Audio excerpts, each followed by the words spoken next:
ہمارا اہل سنت والجماعت کا یہ عقیدہ ہے، بندہ جس جگہ پہ رہتا ہے اس جگہ کے اثرات اس انسان میں آتے ہیں، جس جگہ پہ قیام کرتا ہے، جو ان سی صحبت اختیار کرتا ہے اس کے اثرات اپنے اندر منتقل کرتا ہے۔ یہی وجہ ہے ہم علماء دیوبند اکابرین امت کے تسلسل کو اختیار کرتے ہوئے، نبی اکرم صلی اللہ علیہ وسلم اور صحابہ کے انداز کو اختیار کرتے ہوئے اس بات کے بھی قائل ہیں کہ جناب اللہ والوں کی صحبت سے انسان کی زندگی میں تبدیلی آتی ہے، انسان کی زندگی میں اثرات آتے ہیں، انسان کی زندگی میں انقلاب آتا ہے۔ انسان اپنی زندگی میں جو نیکیاں عام حالات میں رہ کے اختیار کرنے کی کوشش کے باوجود اختیار نہیں کر پاتا، کسی اللہ والے کی صحبت میں رہنے کی وجہ سے وہ نیکیاں انسان اختیار کر لیتا ہے، ان نیکیوں کی توفیق انسان کو مل جاتی ہے۔ ہمارا یہ ماننا ہے نبی کا وجود جنت کی مٹی سے بنا۔ اب نبی کا وجود جب جنت کی مٹی سے بنا، کچھ اوصاف وہ ہیں جو جنت والے ہیں، جنت کے اوصاف الگ ہیں، دنیا کی مٹی کے اوصاف الگ ہیں۔ نبی کا وجود جنت کی مٹی سے بنا، تو اور میں جنت کے اندر جائیں گے، اس بات کا وہاں پہ جا کے مشاہدہ کر لینا۔ جنت میں انسان کو نیند نہیں آئے گی، لیکن نبی دنیا کے اندر آیا ہے، نبی کو نیند آئی ہے دنیا کے اثرات کی وجہ سے۔ اگر جنت کے اثرات کامل ہوتے، نبی دنیا کے اندر نہ آتا، جنت کے اندر باقی رہتا، نبی کو نیند نہ آتی۔ نبی دنیا کے اندر آیا ہے، دنیا کے اثرات نبی میں آئے ہیں۔ جب دنیا کے اندر نبی آیا، دنیا کے اندر انسان کو نیند آتی ہے۔ نبی کا وجود جنت والا ہے، چاہیے تو یہ تھا نبی کو نیند نہ آتی، لیکن نبی کو نیند آئی ہے دنیا کے اثرات کی وجہ سے، لیکن نیند کے باوجود نبی کا دل بیدار رہتا تھا جنت کے اثرات کی وجہ سے۔ کیا مطلب؟ دنیا کے اندر نبی آیا، نبی پر دنیا کے اثرات بھی آئے ہیں، جنت کے وجود ہونے کی وجہ سے، جنت کی مٹی سے پیدا ہونے کی وجہ سے وہاں کے اثرات بھی باقی رہے ہیں۔ ان اثرات کو بھی نبی نے قبول کیا ہے، وہاں کے اثرات کو بھی برقرار رکھا ہے۔ امنا عائشہ رضی اللہ عنہ گواہ ہیں، نبی اکرم صلی اللہ علیہ وسلم رات کے وقت سو کر کے اٹھے، تہجد کی نیت باندھی ہے۔ امام الانبیاء صلی اللہ علیہ وسلم نے جب تہجد کی نماز شروع کی، امنا عائشہ رضی اللہ عنہ نے سوال کیا، یا رسول اللہ آپ تو سو گئے تھے، آپ نے تو نیند کی ہے، آپ کھڑے ہو کر وضو کیے بغیر نماز کس طرح پڑھ رہے ہیں؟ اللہ کے محبوب صلی اللہ علیہ وسلم نے فرمایا، عائشہ نبی جب سوتا ہے نبی کا دل نہیں سوتا، نبی کی آنکھیں سوتی ہیں، نبی کا دل رب تعالیٰ کے دیدار میں مستغرق رہتا ہے، نبی کا دل جاگتا ہے، اس وجہ سے نبی کا وضو ٹوٹتا نہیں ہے۔ نبی دنیا کے اندر آیا ہے، دنیا کے اثرات بھی اس میں آئے ہیں، جنت کا وجود ہونے کی وجہ سے جنت کے اثرات بھی باقی رہے ہیں۔ تو اور میں جنت میں جائیں گے، اس بات کا مشاہدہ کر لینا، وہاں انسان کو پسینہ نہیں آئے گا۔ اب چاہیے تو یہ تھا، نبی کا وجود جنت کی مٹی سے بنا ہے، نبی جب دنیا کے اندر آیا نبی کو پسینہ نہ آتا، لیکن پسینہ آیا ہے، دنیا کے پسینہ آیا ہے، دنیا کے اثرات کی وجہ سے اس پسینے میں بدبو کی بجائے خوشبو ہوا کرتی تھی، جنت کے اثرات کی وجہ سے نبی دنیا کے اندر آیا۔ اب چاہیے تو یہ تھا نبی کو بول براز کی حاجت پیش نہ آتی، کیونکہ جنت کے اندر یہ حاجت انسان کو پیش نہیں آئے گی، لیکن نبی نے دنیا کے اندر آ کر کے بول براز کیا ہے دنیا کے اثرات کی وجہ سے، لیکن اس میں بدبو کی بجائے خوشبو ہوا کرتی تھی جنت کے اثرات کی وجہ سے۔ بالکل اسی طرح نبی کا وجود جنت کی مٹی سے بنا ہے، جنت کی مٹی میں موت نہیں ہے، جنت کی مٹی میں حیات ہی حیات ہے، زندگی ہی زندگی ہے۔ اب چاہیے تو یہ تھا نبی کا وجود جو جنت کی مٹی سے بنا ہے، نبی اس دنیا کے اندر آیا، نبی کو موت نہ آتی، تو اس کا وجود جنت کی مٹی سے جو بنا ہے، لیکن موت آئی ہے دنیا کے اثرات کی وجہ سے۔ نبی کو موت تو آئی، لیکن اس کے باوجود نبی کے قلب اطہر کے اندر حیات ہی حیات ہے جنت کے اثرات کی وجہ سے۔ اب یہ بات سمجھنا آسان، دنیا کے اندر نبی آیا ہے، نبی دنیا کے اندر آیا، جنتی وجود لے کر دنیا کے اثر کو بھی قبول کیا ہے، اور ہم یہی کہتے ہیں بندہ جہاں پہ رہتا ہے وہاں کے اثرات قبول کرتا ہے۔ نبی دنیا کے اندر آیا، جنت میں انسان کو نیند نہیں آئے گی، چاہیے تو یہ تھا نبی کو نیند نہ آتی لیکن نیند آئی ہے دنیا کے اثرات کی وجہ سے، لیکن اس نیند کے باوجود نبی کا وضو نہیں ٹوٹتا تھا، نبی کے قلب اطہر میں اس وقت بھی بیداری رہتی تھی۔ جنت کے اثرات کی وجہ سے نبی کا وجود جنت کی مٹی سے بنا ہے۔ نبی جب دنیا کے اندر آیا چاہیے تو یہ تھا جنتی وجود کو پسینہ نہ آتا، تو جنت میں پسینہ نہیں ہوگا، نبی کو پسینہ آیا ہے دنیا کے اثرات کی وجہ سے، لیکن اس پسینے میں بدبو کی بجائے خوشبو ہوتی تھی۔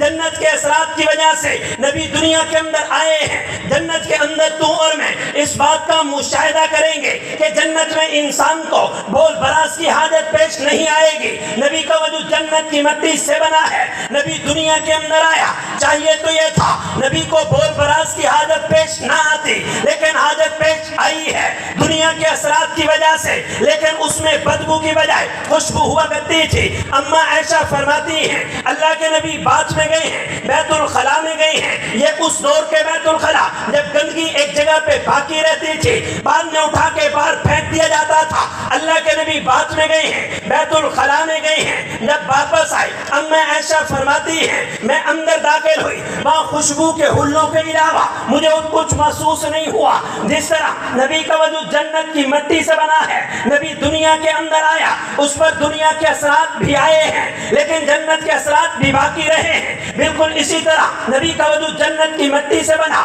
نبی پر موت نہیں آنی چاہیے تھی لیکن موت آئی ہے دنیا کے اثرات کی وجہ سے، لیکن اس موت کے باوجود قلب اطہر میں حیات باقی رہی ہے جنت کے اثرات کی وجہ سے۔ میرے رب کا وعدہ جو ہے کل من علیہا فان، ہر ایک چیز کو ایک بار فنا حاصل ہونی ہے، یہ الگ بات ہے۔ فنا کے بعد انسان کو ہمیشہ کی بقا بھی جنت میں ملنی ہے۔ ہر انسان نے موت کا ذائقہ چکھنا ہے، اس وعدے کے انحصار نبی کو موت آئی ہے لیکن عام انسان کی طرح نہیں، جنتی وجود ہونے کی وجہ سے نبی کے دل میں ہمیشہ حیات رہی ہے۔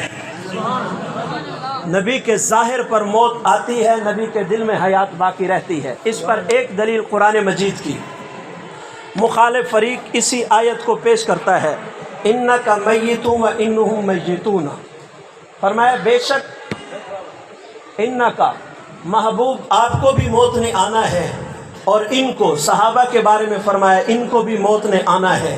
یہاں قرآن مجید کی اس آیت کو دیکھیں، اگر دونوں کی موت ایک جیسی ہوتی تو اللہ رب العزت اِنَّكَ مَيِّتٌ وَإِنَّهُمْ مَيِّتُونَ نہ کہتے، بلکہ اِنَّكَ وَهُمْ مَيِّتُونَ کہتے۔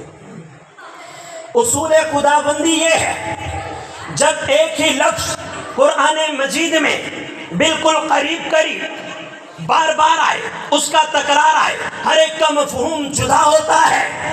کلا سیعلمون، قرآن مجید سورہ نبا میں اس سیعلمون سے مراد نطفہ اولا ہے، ثم کلا سیعلمون، اس سیعلمون سے مراد نطفہ ثانی ہے۔ جب قیامت ساری دنیا ختم ہوگی، کلا سیعلمون ثم کلا سیعلمون، پھر ساری انسانیت کو کھڑا کیا جائے گا۔ جب قرآن مجید میں ایک لفظ تکرار کے ساتھ آ جائے، ہر ایک کا مفہوم جدا ہوتا ہے۔ سورہ رحمان میں بار بار اللہ رب العزت نے نعمتوں کی یاد دہانی کرائی ہے۔ ہر نعمت، ہر دفعہ جب لفظ استعمال کیا، نعمتیں دوسری گنوا کے استعمال کیا ہے۔ بالکل اسی طرح یہاں پر اگر وَهُمْ مَيِّتُونَ میں نبی کی موت شامل ہوتی، اِنَّكَ مَيِّتُ کہنے کی ضرورت نہیں تھی۔ نبی کی موت جدا ہوتی ہے، عام انسان کی موت جدا ہوتی ہے۔ اگر دونوں کی موت ایک جیسی ہوتی، اللہ رب العزت اِنَّكَ وَهُمْ مَيِّتُونَ فرماتے، اِنَّكَ مَيِّتٌ الگ کہا ہے، وَإِنَّهُمْ مَيِّتُونَ الگ کہا ہے۔ نبی کی موت جدا ہے، امتی کی موت جدا ہے۔ نبی کی موت الگ انداز میں ہے، امتی کی موت الگ انداز میں ہے۔ ایک فقہی مسئلہ بلکہ حدیث مبارکہ ہے، یہ مسئلہ بھی چلتا ہے آج کے دور میں۔ ہمارے بہت سارے ساتھی، ابھی تھوڑی دیر پہلے بھی بات چل رہی تھی، ہمارے بہت سارے ساتھی ایک بات کہتے ہیں کہ جب کسی علاقے میں فتنہ نہ ہو تو پھر اس پر بات کرنے کی ضرورت نہیں ہے۔ جب فتنہ ہی نہیں ہے تو بات کیوں کریں؟ میں کہتا ہوں آج کے دور میں جیب کے اندر فتنہ موجود ہے۔ آپ اپنے کسی مقتدی کو، مولانا آپ اپنے کسی مقتدی کو کسی قادیانی کا بیان نکال کے دکھائیں اور اسے کہیں کہ اس کی پہچان کرو، شکل سے پہچان نہیں کر پائے گا۔